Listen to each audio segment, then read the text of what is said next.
राजा विक्रमादित्य अपने न्यायप्रियता और साहस के लिए विख्यात थे। एक दिन उनके दरबार में एक साधु ने प्रवेश किया। साधु के चेहरे पर घनी दाढ़ी और चमकती आंखें थीं, जिनसे एक रहस्यमय आभा निकल रही थी। वह विक्रमादित्य के सामने झुककर बोला, महाराज, मैं एक साधारण संत नहीं हूं। मेरे पास वह रहस्य है जो आपके राज्य के लिए अनमोल हो सकता है, परंतु इसके लिए आपको एक कार्य करना होगा। विक्रमादित्य का जिज्ञासापूर्ण मन साधु के प्रस्ताव में उलझ गया। साधु ने आगे बताया कि उसे विक्रमादित्य की मदद चाहिए, क्योंकि एक प्राचीन काल का श्राप उसे पीछा कर रहा था। वह श्राप उसकी आत्मा को मुक्ति नहीं दे रहा था और विक्रमादित्य ही उसे उस श्राप से मुक्त कर सकते थे।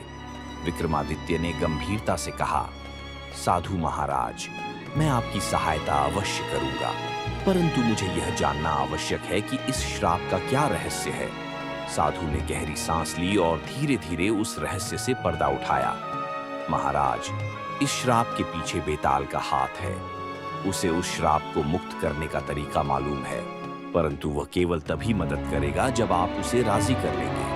पर ध्यान रहे, यह बेताल आपकी परीक्षा लेगा और आपकी बुद्धिमानी की परख करेगा। विक्रमादित्य ने अपने स्वभाव के अनुसार साहस का परिचय दिया और उस श्राप को तोड़ने का निर्णय लिया। वह अपनी तलवार लेकर घने जंगल की ओर निकल पड़े। रात्रि के अंधकार में उन्होंने बेताल को पेड़ से उल्टा लटका पाया। जैसे ही विक्रमादित्य ने बेताल को उतारा, बेताल ने अट्टहास किया और बोला, राजा विक्रमादित्य, तुम जानते हो कि मैं तुम्हें इतनी आसानी से अपनी सहायता नहीं दूंगा। हर बार मैं तुम्हें एक प्रश्न पूछूंगा और यदि तुम उत्तर देने में असफल हुए तो मैं तुम्हें छोड़ दूंगा। विक्रमादित्य ने सहर्ष इस चुनौती को स्वीकार किया और बेताल को अपने कंधे पर बिठाकर आगे बढ़े। बेताल ने अपनी पहली कहानी सुनानी शुरू की। एक राज्य में राजा कर्ण सिंह राज करता था। बेताल ने कहा, राजा कर्ण सिंह ने अपने जीवन में किसी भी व्यक्ति को भूखा सोने नहीं दिया। उनकी प्रजा उनसे अत्यंत प्रेम करती थी, परंतु उनकी एक पुत्री थी जो अत्यधिक दंभी और स्वार्थी थी। वह किसी पर विश्वास नहीं करती थी और सदा सोचती थी कि संसार में प्रेम केवल एक भ्रम है। एक दिन राजा की पुत्री ने एक सुंदर युवक को देखा जो अत्यंत साहसी और वीर था।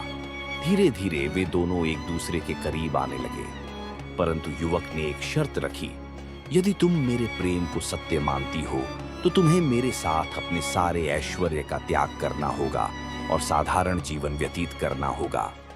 राजकुमारी ने पहले तो यह प्रस्ताव ठुकरा दिया, परंतु बाद में उसने अपना सारा ऐश्वर्य छोड़कर युवक का हाथ थाम लिया।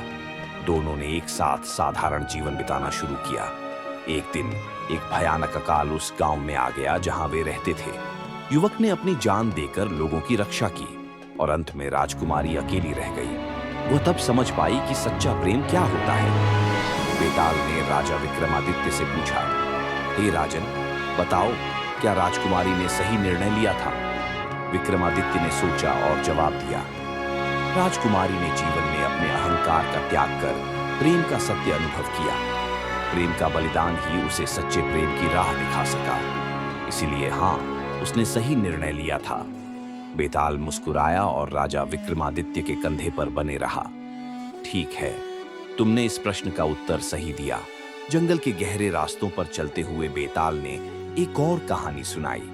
इस बार कहानी एक श्रापित संत की थी, जिसने एक समय में किसी निर्दोष व्यक्ति की हत्या कर दी थी और उसे इसी श्राप का परिणाम भुगतना पड़ा।